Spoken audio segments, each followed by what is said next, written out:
all the way back, baby. And if we say book your hotel, you book your hotel.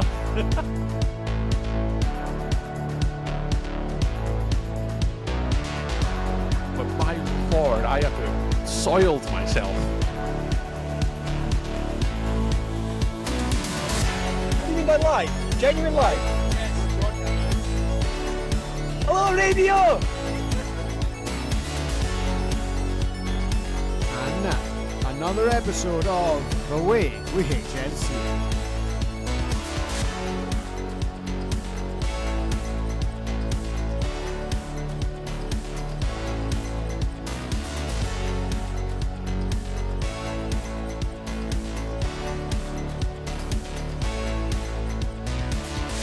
Hello, ladies and gentlemen. Welcome back to The Way We HNC It, ahead of the BAFA National Flag Football League Super Weekend in the National. It's an unprecedented amount of football for a BAFA League.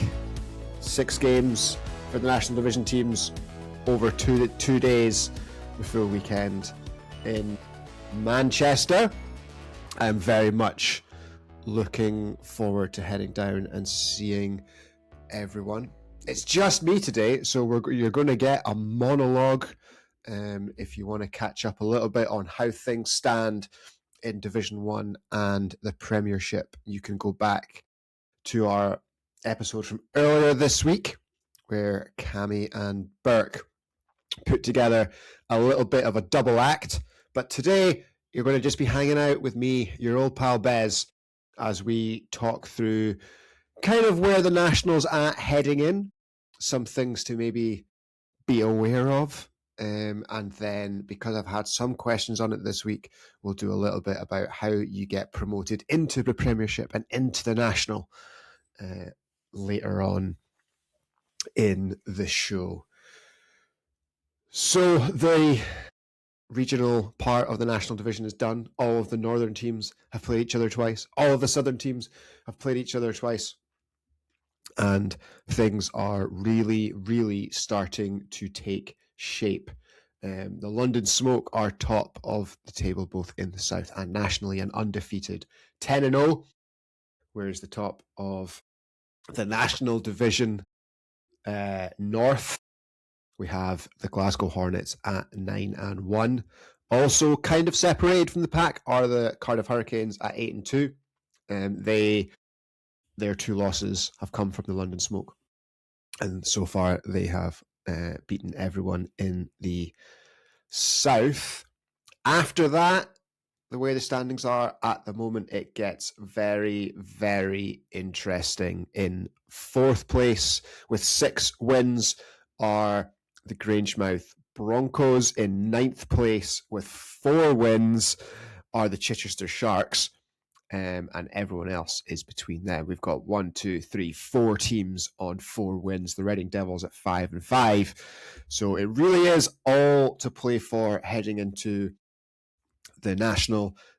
Every position on the leaderboard is still up for grabs. No one has clinched anything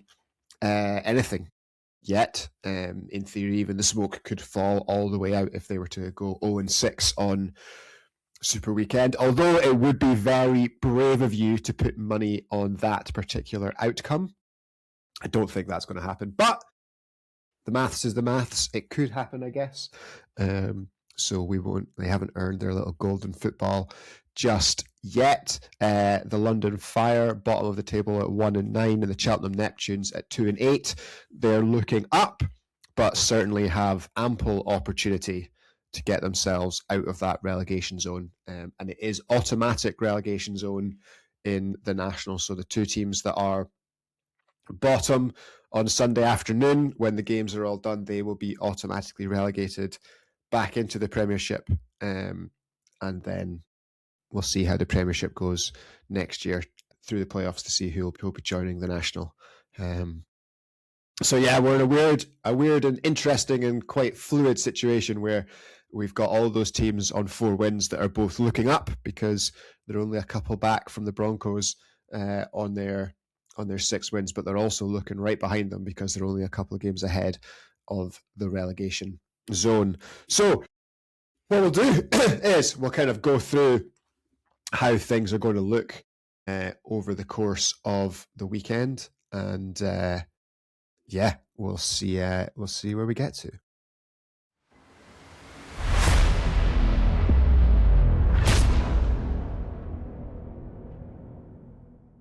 So on Saturday, we will be across 2 Super Weekend venues.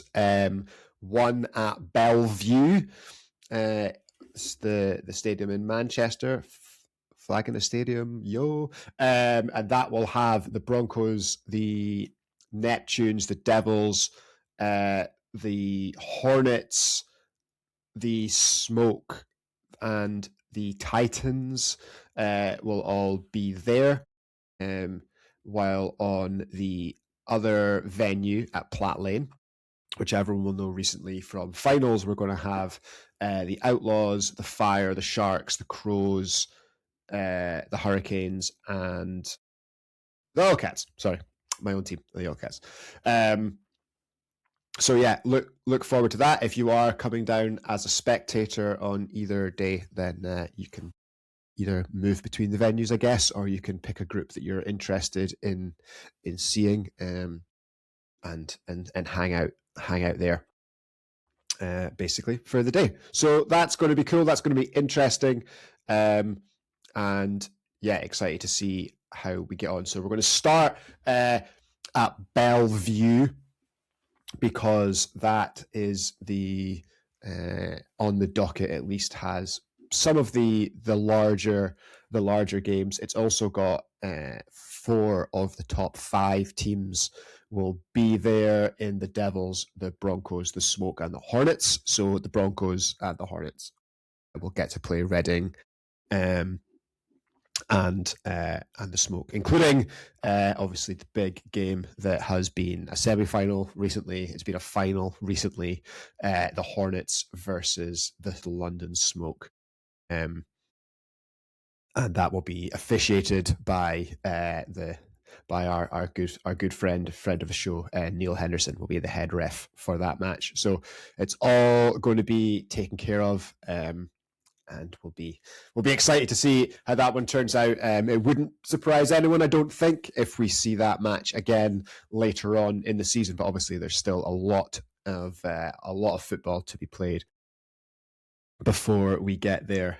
Also, one to watch out for is the Devils and the Broncos match. Obviously, that head-to-head could become very important, and the Devils are currently 1 game back on the Broncos for 4th place. So a win there not only brings them level, but also the tiebreaker for the Devils would see them finish above the Broncos should they end the season tied on record. The Manchester Titans as well, I think in this group, they are also someone to really, really keep an eye on. They had a good start to the season. They looked good, particularly in the day in Manchester where they had the Hornets and the Crows.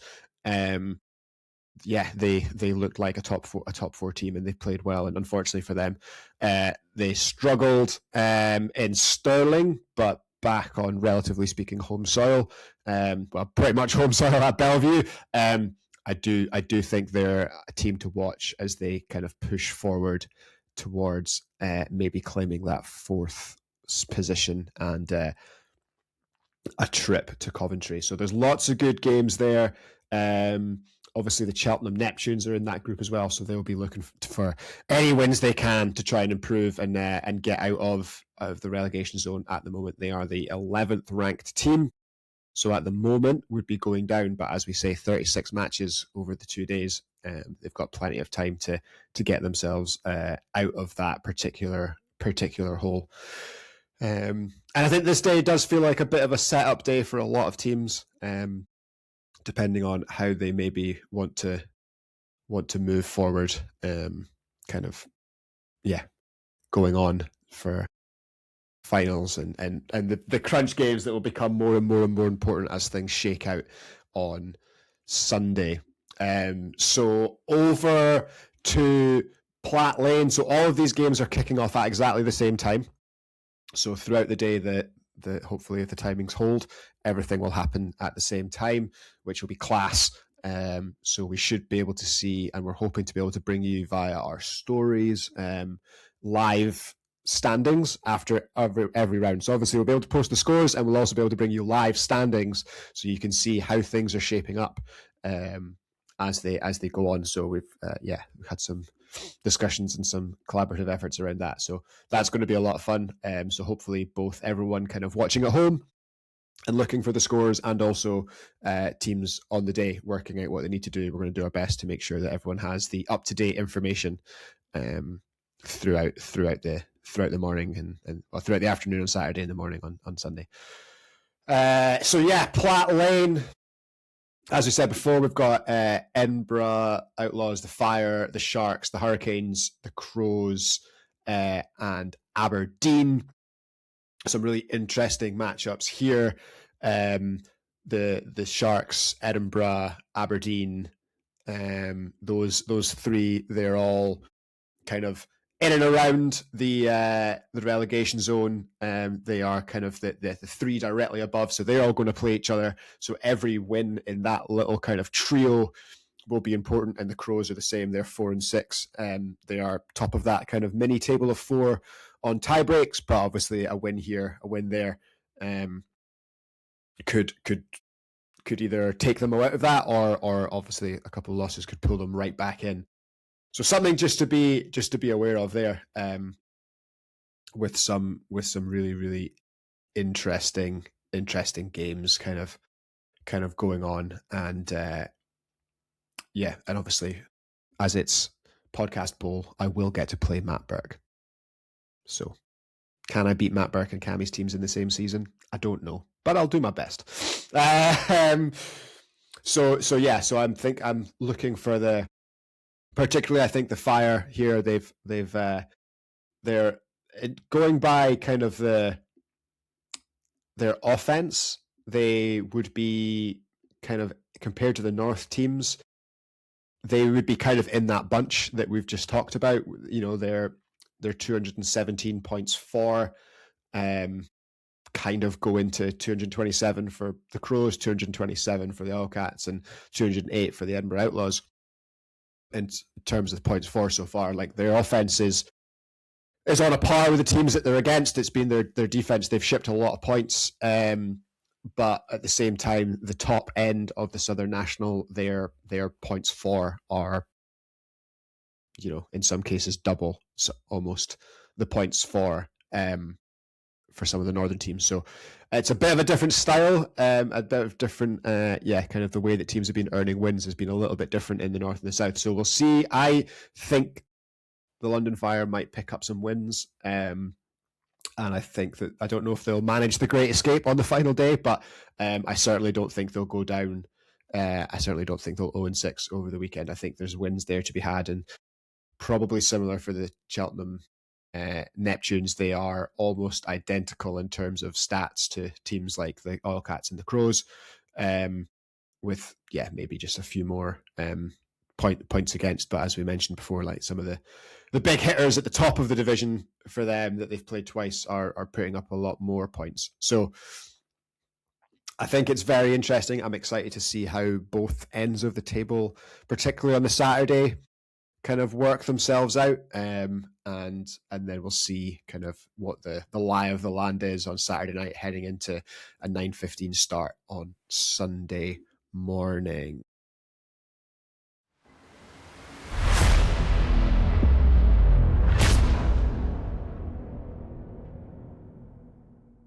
So yes, Sunday morning, the vast majority of games we're going to have at least a kind of I don't know what we're calling them, professional head official. So yeah, shout out to the guys that are all giving up their weekends, and Jed and Neil and Ewan and Rick as well on the Saturday, like, for coming down and making this a bit easier. It is a big event in the national, and while the teams will be providing crews, it is really nice to have some kind of more head official going on. Nice to see the zebra stripes out there and be dazzled.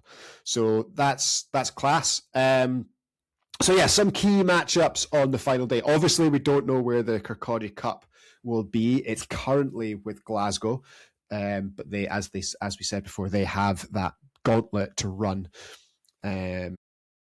So excited to see kind of how it ends up, and we'll make sure we try and get a graphic posted for if the cup is on the move once again, and how it shakes out for the final day. Who will end the regular season? Will it be with a team in the final four, so we get a unification match? All still to be decided. So yes, we're going to be at the Armitage Sports Centre on Sunday for all of the final games. It's just around the corner from Platt Lane, so it's really, really not far if you are coming down to spectate. I'd love to see as many people as possible, but I also understand that getting to Manchester for one day can be a bit tricky for many people. But yeah, if you're around and if you're in the area, then it will be at the Armitage Sports Centre in Fallowfield. So some of the big games for that day, kind of, it's hard to work out as things stand, obviously, but we've got the Titans and the Hurricanes. That's near the end of the day. That could potentially be a win and in kind of scenario for either team to make it to the playoffs in Coventry. Some of the games, other interesting games in that kind of not quite in the playoffs as we are now, but fighting to get in the very last round of games of the entire season.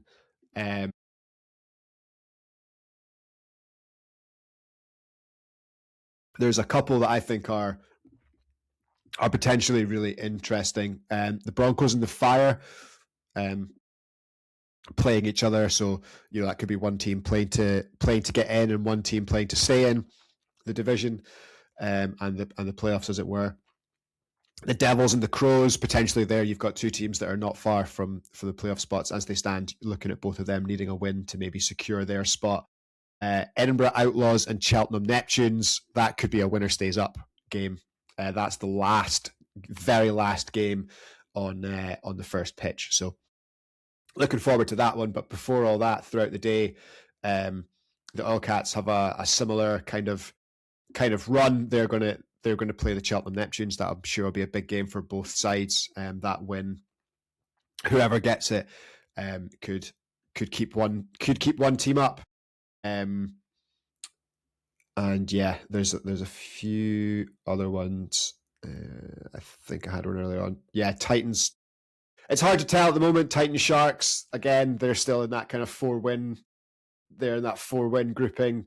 This is also the day where obviously it's flipped. So the Oilcats and the Outlaws and the Crows play the Devils, the Smoke, and the Tunes. So, and obviously vice versa for the other group. So there's a few. There are a few in here. The Smoke. The Smoke's day starts with Edinburgh, then goes via Manchester, Crows, I think, and then finishes off with the All-Cats, and they'll be done. And yeah, so there's a whole lot to play for, and the second day gets very, very interesting and kind of hard to muddle out as we sit here right now. In terms of predictions, I think that the Smoke and the Hornets are probably going to be home and dry. The Grangemouth Broncos with their 6th win, the Reading Devils with their 5th win. Obviously, they've got the leg up on the 4th seed. I think the Devils will feel like they've got a job to do. It's been a kind of an up and down season for them, but I think they'll be looking at making sure that they are that 4th seed and they get their trip to Coventry in the fight for another national medal for them, and potentially looking to make their first final. So yeah, it's a whole lot to play for. There's an awful lot going on, and just remember that it is the top 4 teams qualify. The number 1 team in the north will play the number 1 team and the north and south are automatically the 1 and the 2 seed. the 3 and the 4 seed can come from anywhere, so it doesn't really matter at that point. So yeah, even if, for example, the North team comes fourth, they'll still actually be the number 2 seed because of the regional system. So just be aware of that. But as it stands right now, the number 1 in the North and the number 1 in the South are the top 2 teams regardless. So at the moment, that doesn't make any difference. It's also at the bottom of the national. The bottom 2 teams are relegated regardless of region. So they can both be North teams, they can both be South teams. Doesn't matter. And then the Prem will adjust to that next year, basically, in terms of divisions and regionality. And then Division 1 will adjust to whatever happens down there.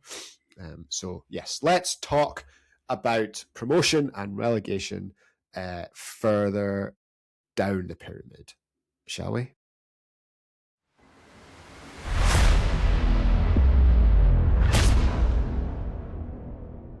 So I'd had a few questions on this week. I understand why. It's almost the very end of the season, and now it's pretty real for everyone trying to work out maybe what could happen and where they might go. So if we start with the Premiership, in terms of promotion to the National, that comes out of the 2 teams that make the National Championship game, the final Premiership game in Coventry. So the semi-finals in Coventry are promotion play-ins, basically. The final 2 will both be promoted to the National, and then they'll play each other for the the Premiership Championship, which is cool. To get there, it will be the top 2 teams from each of the regional semi-finals in Chiswick and in Carlisle. So the 8 teams will go to there. 2 of them will come out and make the final in Coventry. In Division 1, it's a little bit trickier just because there's more teams and there's more moving around. So from the Premiership, the bottom 3 teams, they've been highlighted in grey on our graphics. They're automatically relegated. There's no playoff or anything like that. They just go straight down by region. So the bottom 3 in the North and the bottom 3 in the South will automatically drop. That's why those divisions are the same size, the same number of clubs in them, even though there's a funny line through the middle of the Midlands division and the North Sea division in D1. So the Premierships are the same size and the D1 North and South are the same size. So for that reason, basically 3 will come down per region and 3 will go up per region. In Division 1, if you want to be promoted, you need to be in the top 8 in your region so that you can go to your regional semi-finals. They are in Chiswick and Carlisle alongside the Prem Days. If you make the final 2 of the regional semi-finals, you will go to Coventry and you will have automatic promotion. The 3rd, 4th playoff placement game, is also a promotion game. That's where the 3rd team from the region will come from. So you'll come 3rd in your region. You'll gain promotion to the Premiership, but you don't go to Coventry for the championship weekend. And then in Coventry on championship weekend, there will be the final 4 in each division will play each other throughout the course of the day at the Coventry Stadium, and it'll be a big weekend. And the Sunday in the same stadium will have the Youth Flag Football League finals with all the age groups and how all that works out, culminating in having our champions from across the country and across all the different divisions. So that's going to be really cool. Really, really looking forward to that. And yeah, we'll see how it all shakes up after this weekend. Obviously, Cammy and Burke and I are all playing at Super Weekend, and then we need to get home from Manchester. So bear with us on scores and standings. We'll be collecting them all in as normal. It might take just a little bit longer to get them out. And obviously, I will do a quick verification alongside BAFA just so I don't get anything wrong. The organising committee have been great this year in just giving me a quick check if I'm confused with anything. So looking forward to that. And yeah, don't worry. When we say book your hotels, you can book your hotels, and we'll be letting you know when to book them Sunday night and through the day on Monday. But the best thing you can do for us is to fire them into League Republic, and we'll probably reach out to the game day hosts to request the scorecards for at the end of the day, and that would be amazing. Like we say every single week, we can't do it without you guys, without our volunteers, and without everyone that sends everything in. As always, as every year, I'm incredibly grateful that you guys get on board with our little project and help us share all the good news as it happens. Because while we're here chatting into the microphones and making the graphics, it is a community show and it's a community platform. And without you guys, it simply would not work. So we'll end it there for this week. I hope you all have a great weekend. There's 122 flag football matches happening this weekend in the NFFL. I'll be around at least for 36 of them. The rest of them are up to you. So good luck. Play well. I hope the weather is kind, and I hope everybody stays healthy. That's been my monologue. My name is Bez, and that is the way I HN see it.